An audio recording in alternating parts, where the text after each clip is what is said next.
The best way for the government to solve the problem of traffic congestion in cities is to provide free public transport 24 hours a day, 7 days a week. To what extent do you agree or disagree with this statement?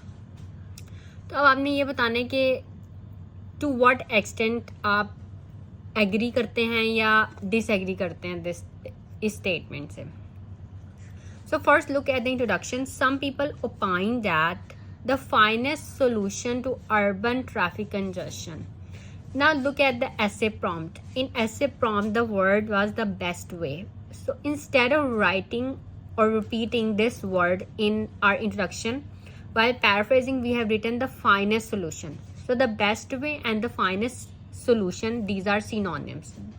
These have the same meaning. And instead of writing this word traffic congestion, we have added a word urban and we have written urban traffic congestion.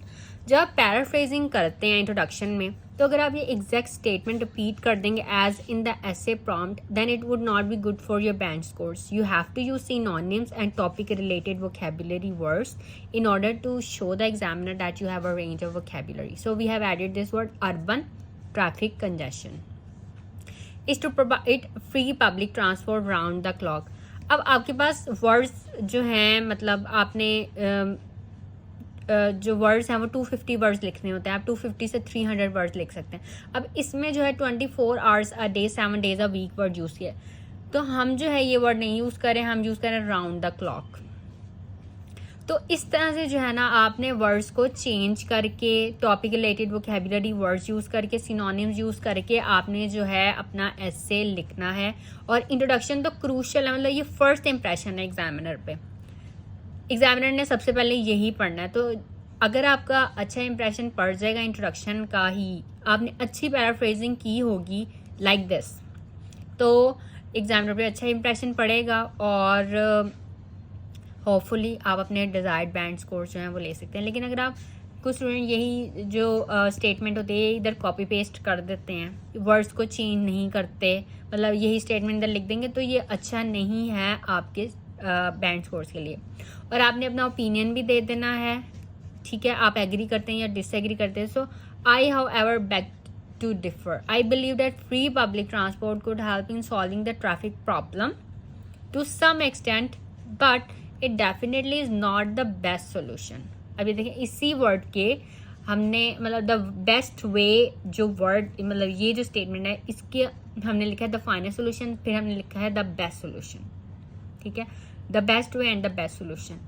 ये होती है paraphrasing कि आप different word use कर रहे हैं लेकिन उनका मीनिंग वही है. ठीक है, as it would lead to many other problems. और आपने ये भी ध्यान रखना है कि आपने सिर्फ सिंपल सेंटेंसेस नहीं लिखने, आपने simple, complex, complex compound, conditional, ये सब सेंटेंसेस जो हैं वो अपने ऐसे में लिखने हैं. ये कॉमा यूज़ करके एज, मतलब कंजंक्शंस और सबऑर्डिनेटिंग कंजंक्शंस का यूज़ आपको करना आना चाहिए कि किस तरह से आपने अपने इसको यूज़ करके सेंटेंसेस लिखने हैं. ठीक है, अब आपकी जो भी स्टेटमेंट होगी आप उस तरह से अपने बॉडी पैराग्राफ्स लिखेंगे. अगर आपकी स्टेटमेंट यही है, मतलब आप ये आप पे डिपेंड करता है कि आप एग्री करते हैं या डिसएग्री करते हैं, तो उसी तरह से उस हिसाब से आपने अपने बॉडी पैराग्राफ्स लिखने हैं. ठीक है, ये वर्ड्स मैंने इसलिए कलर किए कि आपने जब आप अपना ऐसे लिखते हैं तो आपने ये देखना है कि आप जो है इस तरह के वर्ड्स यूज़ कर रहे हैं अपने ऐसे में. अगर आप यूज़ कर रहे हैं तो बहुत अच्छी बात है, आप एक अच्छा ऐसे लिख रहे हैं, क्योंकि आप सिर्फ फिर सिंपल सेंटेंसेस नहीं लिख रहे, आप जो हैं सो का यूज़ करें, मोर ओवर का यूज़ करें, therefore, as, such, but, obviously, if, then, additionally. मतलब ये वर्ड्स आपको यूज़ करने आने चाहिए अपने एसेस में. सो कब यूज़ करना है आपको. अब सो जो है ना, ये वर्ड जो है ये आपके हर ऐसे में यूज़ हो सकता है. ठीक है, कॉज एंड इफेक्ट है ना, मतलब आपको सेंटेंसेस को एक्सटेंड करना आना चाहिए कि आपने एक्सटेंड कैसे करना है. ठीक है, तो ये हमारे बॉडी पैराग्राफ्स हैं. Read them, get the idea and then write this essay in your own words. ठीक है, और ये हमारा कंक्लूजन है. ओके, सो इन वर्ड्स को देखें and try to use these words in your essay and try to write all sentence structures in your essay if you want to get your desired band scores.